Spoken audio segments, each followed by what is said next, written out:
And let's say good morning to our next guest. Never been on the show before. We've never really properly met before. Yeah. He is a very funny man. He's the man who left radio for the reason that he finds radio really restrictive.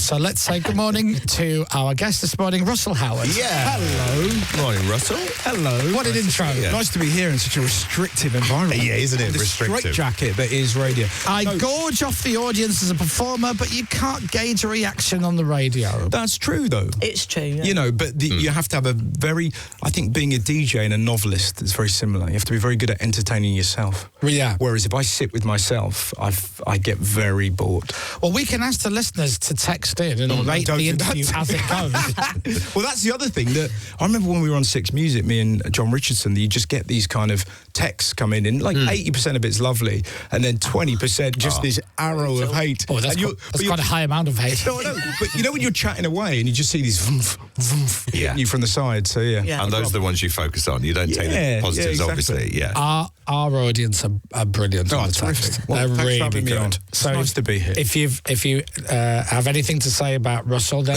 text in. You know the number. That's it. We'll print them off for Russell. Oh, and it's always laminate them as well. Yeah, sure. Our audience are always the people like, if you once broke down in a weird place and a tractor went by and shouted something funny, they'll listen to our show. You know what's really fascinating? Like I think I was doing a TV show the other day, and one of the researchers came out and went, "Oh, John, who works on the show, used to work at a leisure centre cleaning toilets, and he met you, and you were really lovely."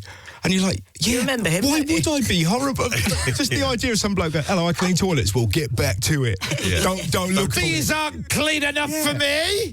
But you have that brief moment where you're like, oh, God, did I do something awful? But no, I was pleasant to him. As if you would possibly turn around. I get really frustrated when people say to me that they met somebody famous, but it's never them. It's always, a friend of mine met Russell Howard once, and I zone out because I'm like, I don't. This is 99 times out of 100, the story's never true or full of inaccuracies. And it'll be something like, oh, my mate, a friend of mine once met Russell Howard. I mean, he wasn't really friendly. Right. And someone else will go, oh, really? Oh, he comes in. And I go, no, stop.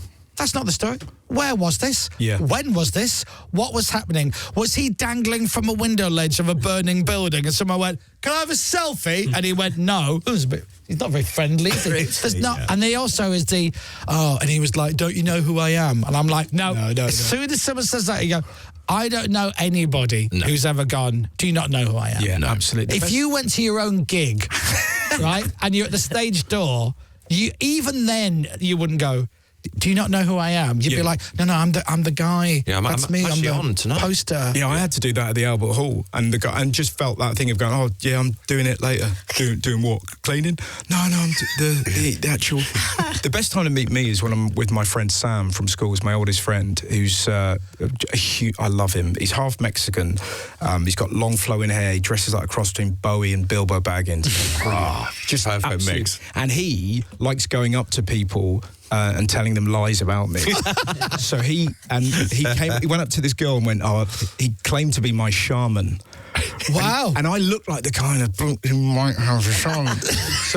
He was just going to this girl, went, yeah, he can't go to Nando's, it blocks his energy. And she believed that, do you know what I mean? He just kept doing that. He goes, yeah, it's the chicken. It just sort of messes with his vibes. Lovely. Do you know what I mean? That's lovely. But that's what I would do. If my mate was, doing stand-up and was on TV and that, I would absolutely... Just make up a role just for rinse yourself. them. Yeah. It's lovely. Oh, would that be nice? Walk in and go, do you know what that is? Yeah, exactly. Yeah. I'm with him. Yeah, that's exactly what he does, yeah. Well, what a career you've had. Yeah. Obviously, Dominic likes you because you're a Liverpool fan. Oh, yeah. We came to see you last year, actually, in Brighton. Me and my wife, Lucy, big fan. It was a terrific gig. It was a great gig. Did you watch the game last night? I did, yeah. Dom was there. I was there last night. Oh, really? Yeah. Oh, what cracking game. It was a great atmosphere in the ground. all right, man. Yeah, he's very good. Forrest played well, to be fair, but... Anyway, do you know, here's a terrible secret. I've got 2 season tickets at Anfield. Whoa. and I haven't been this season. Seriously? Because little you boy... live nowhere near Liverpool. yeah, exactly. Little boy, lots of gigs. Yeah. My brother's been to pretty much all of them. And I'm now worried to go in case I'm a curse. Right. And we don't win the league. So I won't be able to go this year. Awful. I just can't do it. You can go. No, we're so good at the minute. What if I'm the curse? It's not you, But is it? Dom, you back me, right? Yeah, completely. I'm with Because you want my ticket. Don't change anything. yeah. I would love your ticket. Is it in the cop? It doesn't matter. It's not, I'm afraid. Hey, I've heard you've recently retired from television. Yeah, that's what happens if you talk on a podcast and articles turn it into clickbait. Yeah, I basically just said I'm really enjoying doing stand-up and my podcast. And there isn't really, this country's pretty strange. We had an election and we didn't have any topical comedy shows on TV. So you just don't really have them anymore. So I don't really want to do TV for the sake of it. And I'd rather do stand-up. That's all I said. And suddenly, Howard quits. Bizarre. Yeah, he hates television. Well, I was in New York at the time, and my wife was like, what's going on? And there were all these kind of articles. We've just had a kid and you've given up lucrative television. Yeah, well, that was it, man. What are you thinking? Yeah. I was out last night for drinks with some friends of mine. One's the head of BBC, one's head of ITV, Channel 4, Sky, Netflix, and we're all discussing, what a shame you don't want to do telly anymore. And the guy from Netflix was like, we were about to call him as well and offer him a ludicrous amount of money to do 2 specials. But like, if you're out, you're out, I guess. This is it. Yeah, the game's done. Yeah. Do you enjoy? I could have been in Squid Game. Yeah. See, would you though? Do I enjoy? What were we going to say? Do I enjoy? Do you enjoy doing your podcast? Yeah, I really like. I love doing stand up and I love doing the podcast because they're quite punk in a way. Like if you have an idea, you don't have to sit around and wait for an executive to kind of green light it. And I've got this very simple premise, which is it's like a reverse 101 where guests come on and they talk about brilliant things they adore, and through talking about things you love, you kind of give a deeper chat, I think.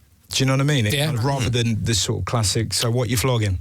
Yeah. Do you know what I mean? Which is what I'm doing now. But but do you know what I mean? It's sort of, so you end up having, like, we had Al Murray on the show the other day, and he's brilliant. But the point is, it was so varied, and, you know, I love it. It's really fun. So yeah, Al's fascinating to me. Because there's layers. Oh, so many layers. Like I saw him, I compared a comedy club in Milton Keynes. Did you? Years ago. Really? Yeah. Like regularly? Yeah, every Sunday night. Whereabouts? It was at the Shenley Leisure Centre. Right. And they had a bar and they had a comedy night, and I used to go, and the guy who ran it said, why don't you host it one week, because I don't want to do it anymore. So I did, and it was the weirdest thing, because the audience would just metaphorically just sat with their arms crossed and stared at me. Yeah. And every week I would try a different approach to try and break them. Yeah. That's what they say in New Zealand. So that thing of, like, if you make their arms drop, you've won them. Yeah. But honestly, I see that gigging in Holland is unbelievable, because you're just going full throttle and they don't laugh. They're like, that was humorous, here are my teeth. Because they're like just hanging in, trying to understand every word. And you don't realise how English you are, and all the phrase. I said the phrase nick a cow, and the audience clearly thought I meant stabbing a cow. So that story was like, so I'm like just chatting away. Yeah, my mate nicked a cow. Why are you bragging about this? This is a terrible thing. Like, Very different. So it's so weird. So, Are there some audiences where they're very quiet and then afterwards they go, I absolutely loved that. That was hilarious. The Dutch have that. They do, right. Definitely that vibe of, at the end of it, like, you know, standing ovation and all that. And you sort of get used to it. I've been doing it for years, but initially it's the only part of Europe. Everywhere else, big laugh, but the Dutch, very, just amazing. But listening Just trying to analyse everything that's going on rather than... But you know, I had an amazing moment there. I was I was stumbling over my words. I said, you know that thing, you know when you say a word and it begins with the same letter and it's the next, what's that thing? And this Dutch guy went, alliteration. And you're like, I've just been heckled about my English by a Dutch man in Amsterdam. So yeah, they're pretty special. Let's talk about your live at the London Palladium worldwide premiere, which is tonight. Yeah. This is Russell Howe. Dominic and I have been banging on about playing the London Palladium for years. Yeah. Oh, it's wonderful. We did for a minute. We were on with Ross Noble, literally spinning plates at the end of his set. Yeah, my hero. But what a venue. It's his iconic, isn't it? Yeah, it's incredible. And the great thing about it, it's like quite a big little room. If that makes sense. Yes. There's kind of 3 tiers to it, and it's like if you play an arena, arenas are great, and they become this all-powerful monologue. But when you watch it on like a DVD or a sort of special, just the laugh, it just feels a bit much. But when you're doing it at home, and the Palladium's got that kind of punch to it, so it is. You're right. It's like a just a busy room, isn't it? And it creates its own atmosphere. People go in and they're excited to be there, and then you as the comedian, you're excited to be there. It doesn't feel like an aircraft hangar. Well, when you go, because if I remember the first time I went to the Palladium, I'd seen it on TV live from the London Palladium, and it's this humongous theatre, like an aircraft hangar, and then you get there and you go, oh, really? Yeah. It's nowhere near as big as I thought it would be. It's still big. It's, what is it, like 2.5? 3,000, something like that? No, it's just 2,000. 2,000, is it? Yeah. Wow. It's kind of, but that's what I mean. It just feels, and then you see the performer so close to you. You're like, this is all right. Yeah, absolutely. So, after 237 gigs in 141 cities in 30 countries, show off, on his 4th and biggest international tour yet, Russell Howard brings his stand-up show to screens with a special live at the London Palladium. The special will feature exclusive content available as part of this stream. Plus, for the first time, Russell will also host a live Q&A throughout the night of the premiere. Yeah. So it's going to be a big night. So the stand-up show, that's done. Stand-up's done. Yeah. The encore is done. But there's going to be a live stream because it's going to be in England, Britain, and then Europe, and then America and Australia. So I have to do like a live stream for all the different bits. So this is tonight? Yeah, it's going to be a long day. So you're working through the night doing live Q&As off the back of a pre-recorded show that you've done, and then we'll now see 8 times tonight? Yes. Well, yeah, I mean, I probably won't watch it, but I'll rock up in between, I guess. So that's a great idea, that.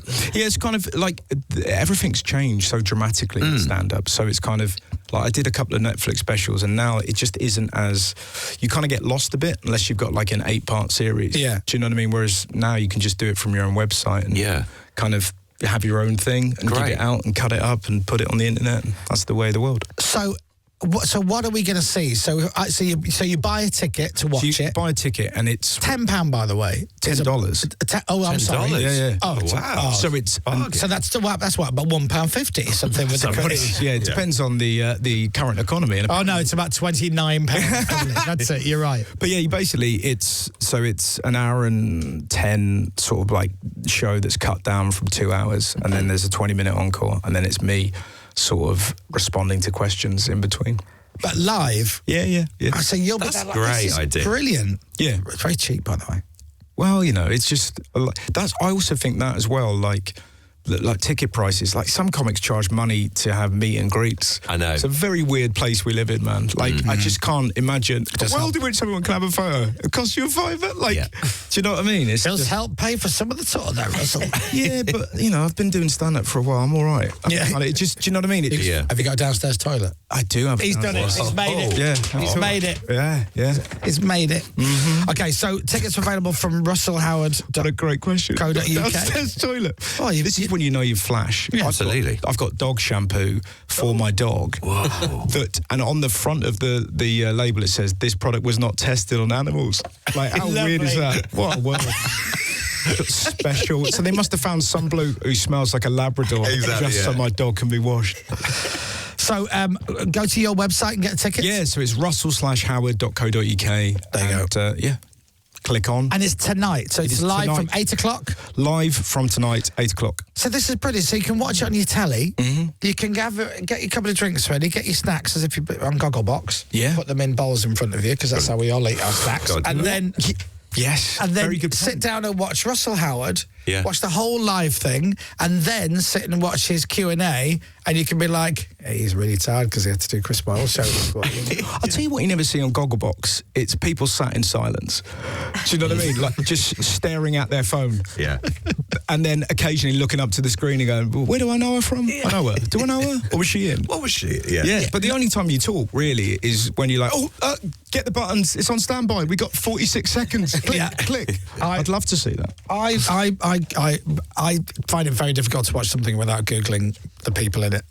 Oh, really? Yeah. We had to watch the new Bob Dylan movie. Oh, I'm excited about this week. It's great. Really, really, really. You'll like it. It's really good. Yeah. And I'm like halfway through, and I'm really into it, and I'm loving it. But that guy's annoying me because I know I recognise him from somewhere. Right. And then before I knew it, I suddenly went, "Walking Dead is in Walking Dead." And my missus like that. Woo! What are you on about? Yeah. So I'm like, I'm sure he's in Walking Dead. He's in Walking Dead. He was in Walking Dead. Yeah. Sorry, I put the phone No, it's down. true, but my mum does that all the time. I love it, but it's this internal. It's never just a chat. It's never kind of like witty thing. It's just, oh, I know him. How do I know? I know him. Where's he been? Who is he? Like, it's got a weird detective. My favourite thing is watching my mum watch Luther. The noises she makes. Really? When Idris Elba's on TV. Oh, there you go. Yeah, what a all is right with the world. Oh, there is solving all the problems, Luther. It's beautiful. Do you know what I mean? Oh, you've got to get him around the house one day in his big overcoat. Absolutely. Oh, for the advert, for the Sky advert. There you go. That would be majestic. Just see my mum going, "You've come to the wrong house, Luther." I think she'd be saying you've come to the right house by the sound of things. So go to Russell's website. You can get a ticket. It's only $10. Yeah, That's brilliant. And then you get to watch Russell Howard, a master at the craft of comedy. Yeah, it's all right, man. It's a decent. I really like the great thing about doing so many shows is you really whittle it down so it's kind of drum tight. And then you've got to do. So how many Q&A lives are you doing? 3, 4? 4. So what's the last? What time is the last one? Australia. What time is that? I don't know. You're sort of just denying it, really. I'll just be. So you're up all night tonight. Is that all happening on the same night? Yeah. Whose idea was this? I thought it'd be a good idea, but then whose idea was it to go? And do you know what I'll do before we do the whole night, work through the night? I'll go and do breakfast radio first thing that morning. Because I want as many people to see it as possible. Well, I get it, but you could have come in yesterday. Yeah, that would have made a lot more sense. But yesterday I was also doing radio interviews, so it's just been a blizzard, man. Dominic finished the show yesterday, went home and had a kip because he knew he'd be late because he was going to the Nottingham-Liverpool game last night. To 1 this morning, yeah. Well, Dominic, can you do an impression of me? How about you grab a kip now? Absolutely. Pretend to be me talking to Australia. Leave it with me, Russell. All right, how's everyone? You all right? Nice to be here. So go to the website, go to Russell's website, get a ticket, and then you can watch Russell Howard live at the London Palladium tonight at 8 o'clock without leaving the comfort of your own sofa. This is beautiful. Exactly. Enjoy tonight. Enjoy your Q&As. Thanks, man. Thank you so much for having me. You're welcome. Welcome to our show. Thank you. I enjoyed it. It wasn't restrictive in the slightest. It really wasn't. Radio. The Chris Moyles Show.